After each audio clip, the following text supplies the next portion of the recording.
सभी आइलैंडर्स को मेरा नमस्कार। जैसे कि मैंने कहा था कि मैं मनोज पाल को एक्सपोज करूंगी एविडेंस के साथ, तो आज उसकी शुरुआत होने जा रही है। इससे पहले कि मैं दर्शकों के आगे अपनी बातें रखूं, मेरी एक बात मनोज पाल से है। मनोज पाल, आज तुमने मुझे कॉल कर दिया, अब दोबारा मुझे कॉल मत करना, क्योंकि मैं जो हूँ रुकने वाली नहीं हूँ।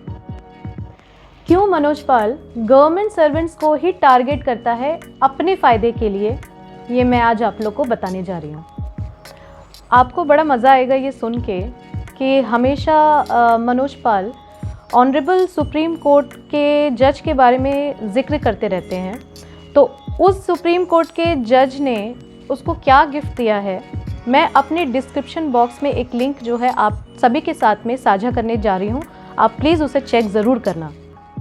2019 में दिल्ली मेट्रो रेल कॉरपोरेशन में एक एडवर्टीज़मेंट निकला था for the post of junior engineer, जिस पे मनोज पाल ने ऑनलाइन के थ्रू अप्लाई किया था। जिस पे फॉर्म पे उसको ऑनलाइन जो फॉर्म दिए जाते हैं उस पे कुछ क्वेश्चंस थे कॉरपोरेशन के थ्रू, और जिसे मनोज पाल ने फिल किया था, जिसमें मैं क्वेश्चंस आपको पढ़ के सुनाती हूँ। क्वेश्चंस जो थे, पहला क्वेश्चन था, have you ever been arrested, prosecuted, kept under detention और कन्विक्टेड? मनोज पाल ने मेंशन किया no.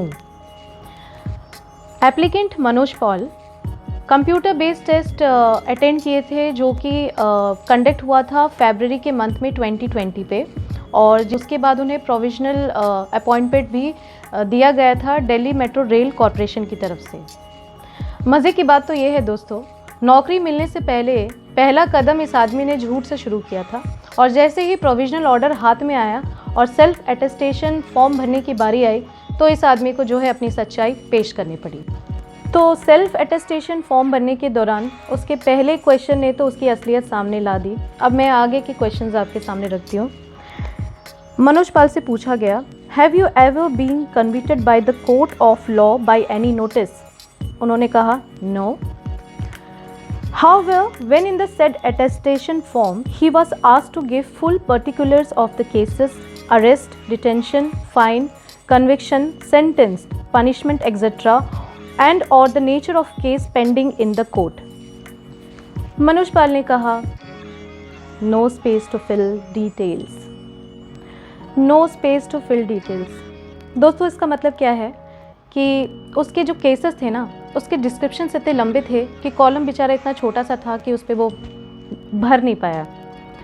Delhi metro rail corporation authority के वर्बली पूछने पर मनोज पाल बताता है कि उसके ऊपर टोटल 9 केसेस चल रहे थे, जिसमें से 4 केसेस जनवरी 2019 में वो एक्विटल हो चुका था, और बाकी 5 केसेस उसके ऊपर अभी भी पेंडिंग चल रहे थे। इन सब रीज़न की वजह से दिल्ली मेट्रो रेल कॉरपोरेशन ने मनोज पाल का जॉइनिंग जो है कैंसिल कर दिया, और इसी के चलते मनोज पाल ने अगस्त 2021 में हाई कोर्ट में अपील की, जहां से उसे डायरेक्शन दिया गया कि वो ट्रिब्यूनल कोर्ट में जाए।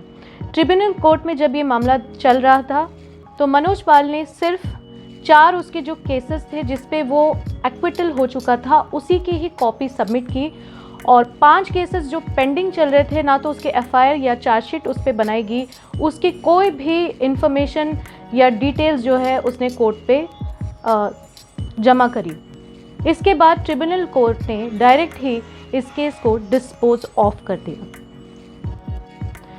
इसके बाद मनोज पाल सुप्रीम कोर्ट का दरवाज़ा खटखटाता है और अपने पक्ष में ये सफाई पेश करता है कि उसकी तरफ से ये एक इनएडवर्टेंट ह्यूमन एरर हो गया था। इसका मतलब है कि अनजाने में हुई मानवीय भूल, जिस पे ओपोनेंट के जो एडवोकेट है श्री कृष्णा जी, वो कहते हैं कि कोई इंसान इतना इनएडवर्टेंट कैसे हो सकता है जब बात एक रिस्पॉन्सिबिलिटी की आती है। तो मनोज पाल जी कहते हैं कि उससे जो भी उसने छुपाया है वो अनइंटेंशनली हुआ है, उसका कोई ऐसा इंटेंशन नहीं था। तो कृपया करके वो रिक्वेस्ट करता है कि आप जो है मेरा जो अपील है उसको कैंसिल ना करें, मुझे जॉब दे दे। इसके बाद दिल्ली मेट्रो रेल कॉरपोरेशन ने भी एक बहुत ही एक ऐसी बात की जो कि बहुत एक रिस्पॉन्सिबल बात होती है कि कॉरपोरेशन जो है एक पब्लिक यूटिलिटी सर्विस ऑर्गेनाइजेशन है, जिसमें आम जनता जो है ट्रैवल करती है, करोड़ों जनताएं ट्रैवल करती है, जिसमें ख़ास करके महिलाएं, बच्चे होते हैं। तो इस तरह के एग्जेम्पलरी कैरेक्टर और एंटीसीडेंट इंसान को हम किस तरह से और किस बेसिस पे हम इसको जॉब पे रखें। दोनों पक्षों को मद्देनज़र रखते हुए आखिरकार ऑनरेबल सुप्रीम कोर्ट का फाइनल वर्डिक्ट आया, जिस पे मनोज पाल के पिटीशन को, अपील को रिजेक्ट कर दिया गया। कह सकते हैं कि उसका केस डिसमिस हो गया, यानी कि टाटा बाय बाय। ये आदमी हर वीडियो में जो कानून की बातें करता है, कानून की बातें सिखाता है, जो यहाँ पे कर्मचारी को टारगेट करके उसे परेशान करता रहता है, उस आदमी ने आखिरकार किया क्या? उसने 400 BC करके एक गवर्नमेंट जॉब पाने की कोशिश की थी, जिससे क्या हुआ? सुप्रीम कोर्ट ने उसका दरवाज़ा हमेशा हमेशा के लिए बंद कर दिया। मनोज पाल, तुमने हमेशा टॉपिक ली बेरोज़गारी की। लोगों ने काफ़ी अप्रिशिएट किया, लोगों ने कहा कि एक अच्छा मुद्दा है बेरोज़गारी। तुम क्यों बेरोज़गार हुए, तुमने कभी ये बताया लोगों को? 400 BC करके जो है तुम्हें नौकरी नहीं मिली, तुमने कभी ये बताया लोगों पे? आज मैंने तुम्हारा सारा भांडा फोड़ दिया है। अब मैं देखना चाहूँगी कि तुम्हारा अगला मूव क्या है। क्या लिखना चाहोगे ट्विटर में मेरे बारे में? मेरे हर एक वीडियो पे तुम ट्विटर पे ट्वीट करते हो ना, तो इस वीडियो पे भी ट्वीट करो। मेरे वीडियो के बाद काफ़ी लोग मुझसे कनेक्ट हो रहे हैं। मुझे बहुत अच्छा लग रहा है कि इस आदमी की असलियत लेके काफ़ी लोग मेरे पास आ रहे हैं, और मैं अपने हर एक नए एपिसोड में इसका पर्दाफाश करके रहूँगी। तो मैं जनता से कहना चाहूँगी कि इस आदमी से बिल्कुल भी मत डरे, क्योंकि ये आदमी वो चूहा है जो बिल के अंदर में घुसा रहता है और सोचता है कि हम शेर है और हम तांडव मचा सकता है। तो भूल करके भी आप विश्वास रखें, मैं यहाँ पे खड़ी हूँ, स्टैंड ले रही हूँ, और जब तक मैं इसको पूरा एक्सपोज नहीं करूँगी, मैं बिल्कुल भी चैन से नहीं रहूँगी। वीडियो को लाइक एंड शेयर करें। लाइक एंड शेयर करने का मतलब ये रहेगा कि लोगों ने मेरी वीडियो देखे और ज़्यादा से ज़्यादा लोग अवेयर हो रहे हैं।